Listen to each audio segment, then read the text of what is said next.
अनंग त्रयोदशी व्रत। युधिष्ठिर ने पूछा, संसार से उद्धार करने वाले स्वामिन, आप रूप एवं सौभाग्य प्रदान करने वाला कोई व्रत बतलाएं। भगवान श्री कृष्ण ने कहा, महाराज, शरीर को क्लेश देने वाले बहुत से व्रतों के करने से क्या लाभ। अकेले अनंग त्रयोदशी ही सब दोषों का शमन एवं समस्त मंगलों की वृद्धि करने वाली है। आप इसकी विधि सुने।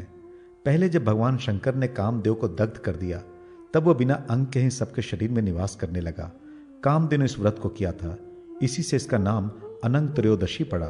इस व्रत में मार्गशीर्ष मास के शुक्ल पक्ष की त्रयोदशी को नदी तडाग आदि में स्नान कर जितेंद्रिय हो पुष्प धूप दीप नैवेद्य और कालोद्भुत फलों से भगवान शंकर का शशि शेखर नाम से पूजन करें और तिल सहित अक्षतों से हवन करें। रात्रि को मधु प्राशन कर सो जाएं। इससे व्रती कामदेव के समान ही सुंदर हो जाता है और 10 अश्वमेघ यज्ञों का फल प्राप्त करता है। इसी प्रकार पौष मास के शुक्ल पक्ष की त्रयोदशी में भगवान शंकर का योगेश्वर नाम से पूजन कर चंदन का प्राशन करें तो शरीर में चंदन के समान गंध हो जाती है और व्रती राजसूय यज्ञ का फल प्राप्त करता है।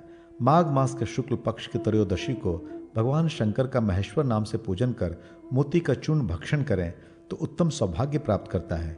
इसी प्रकार फाल्गुन में हरेश्वर नाम से पूजन कर कंकोल का प्राशन करने से अतुल सौंदर्य प्राप्त होता है।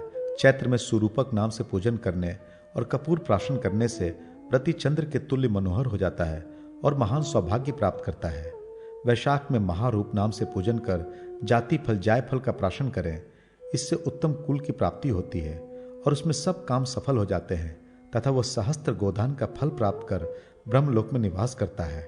ज्येष्ठ में प्रदुमन नाम से पूजन करें और लवंग का प्राशन करें, इससे उत्तम स्थान श्रेष्ठ लक्ष्मी और सभी सुख संपदाएं प्राप्त होती है तथा वह 108 वाजपेयी यज्ञों का फल प्राप्त करता है।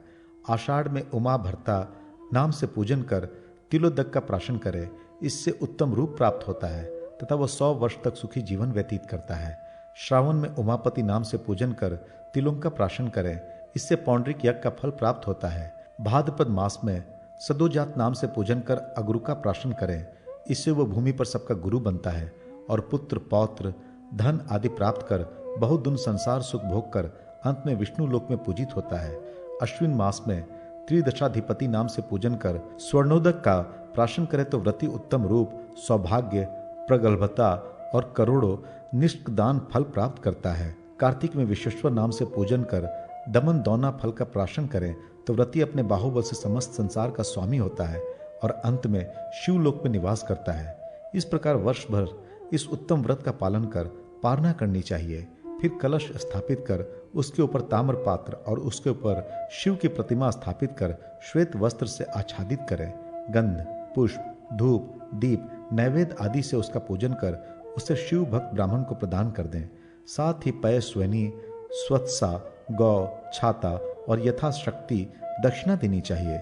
इस प्रकार जो इस अनंग त्रयोदशी व्रत को करता है और व्रत पारण के समय महान उत्सव करता है, वह निष्कंटक राज्य आयुष्य बल यश तथा सौभाग्य प्राप्त करता है और अंत में शिवलोक में निवास करता है।